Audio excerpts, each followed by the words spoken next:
Greetings everybody, great to be with you once again. Hope you all managed to have an Easter of reflection and celebration, and you're ready and fired up to go into the next part of the year.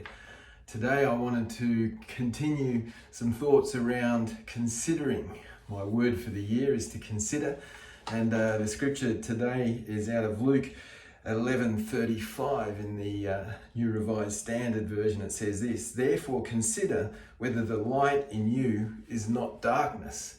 And I find that an interesting challenge that Jesus puts to us with that question. It presents a conundrum, like how can light be darkness? Light's light, dark's dark. How can we consider whether the light in us is darkness? Some translations say, instead of the word consider, they use the phrase be careful or take heed. Be careful lest the light in you be darkness. In other words, I think what Jesus is saying to us here is that there's much that passes for light through our eyes that is actually not light. There may be bright things in the world that keep us from seeing the true light of Christ. Have you ever considered how the city lights actually prevent us from seeing the stars at night? And we need to be careful what we see. Be careful what we regard as bright and attractive and compelling. If it's not Christ, you will be filled with darkness, no matter how bright it might seem for a season. Candles seem bright until the sun comes out, and then they are useless and put away.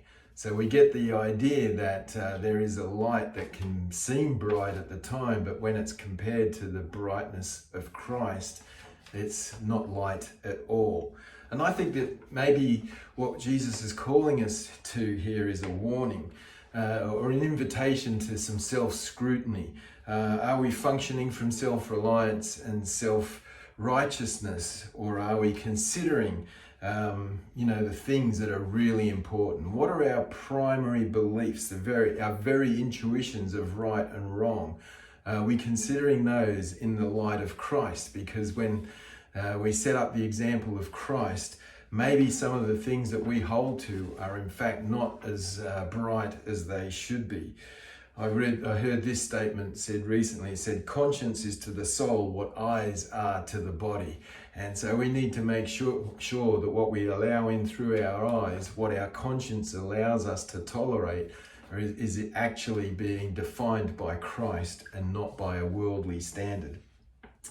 The call, when we consider our primary beliefs, for instance, our very intuitions of what are right and wrong, the yardstick needs to be clear for us. The call to do this implies that we must have a light by which we judge our light. So a standard by which to test our standard, a conscience by which to measure our conscience.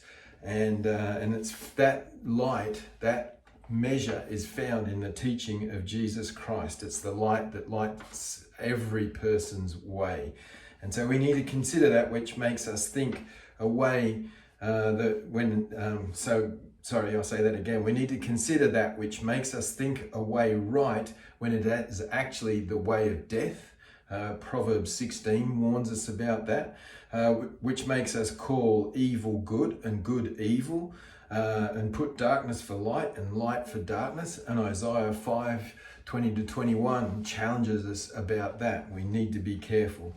So Christ is the glory we were made to see.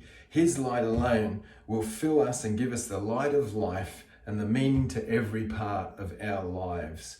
And when that happens, we ourselves will shine and give off the rays of Christ. So consider the light today. And we may be surprised at how much darkness there still is inside of us when we compare it to the bright, radiant light of Jesus Christ. Consider the light today. God bless you all. Have a fantastic week and see you next time. Bye for now.